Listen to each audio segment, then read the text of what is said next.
ह्या व्हिडिओमध्ये आपण PCOSचा त्वचेवरील असर पाहूया. सर्वात आधी ज्या स्त्रियांना PCOS असतो त्यांच्या चेहऱ्यावर पुरळ व डाग दिसतात. टेस्टोस्टेरॉनच्या अधिक स्रावामुळे ऑइल ग्लँड्स अधिक सक्रिय होतात.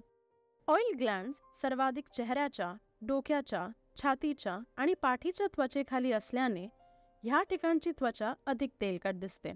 विशेषतः हनुवटी आणि तोंडाजवळ पुरळ दिसून येतात. तेलकट त्वचेमुळे डाग पडण्याची शक्यता वाढते व छिद्रे भरल्यावर पुरळ उठतात.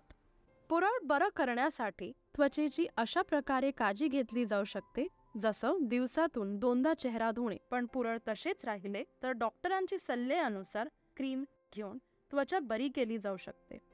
PCOS असतो त्यांच्या शरीरावर काही अनिष्ट ठिकाणी केसांची वाढ दिसून येते. PCOSमुळे चेहऱ्यावर, मानेवर, छातीवर, पोटावर, पाठ व नितंबांवर केसांची दाट वाढ होऊ शकते. या अवयवांचे केस काढण्यासाठी ब्लीचिंग, शेविंग, वॅक्सिंग इत्यादी उपाय केले जाऊ शकतात.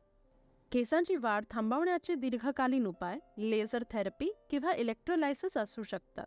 मात्र हे उपाय महाग असतात. गरज वाटल्यास केसांची वाढ कमी करण्यासाठी डॉक्टर देखील काही औषधी सुचवू शकतात.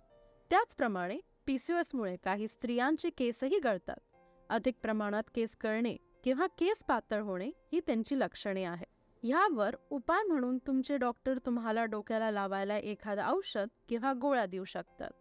याला पर्याय म्हणून काही स्त्रिया केसांची ठेवण बदलतात किंवा कलर्ड हेअरस्प्रे, विग वापरतात ज्यामुळे गळलेले केस दिसत नाही. PCOSमुळे त्वचेवर चट्टे सुद्धा उठवू शकतात ज्याला अकॅन्थोसिस निग्रिकॅन्स म्हणतात.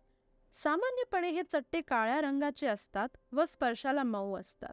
हे चट्टे काखेत, मानेवर किंवा गुप्तांगणच्या ठिकाणी दिसून येतात.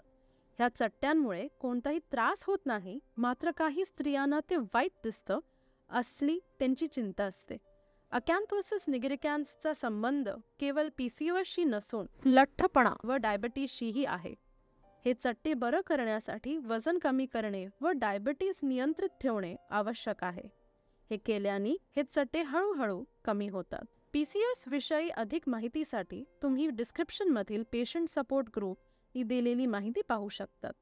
धन्यवाद.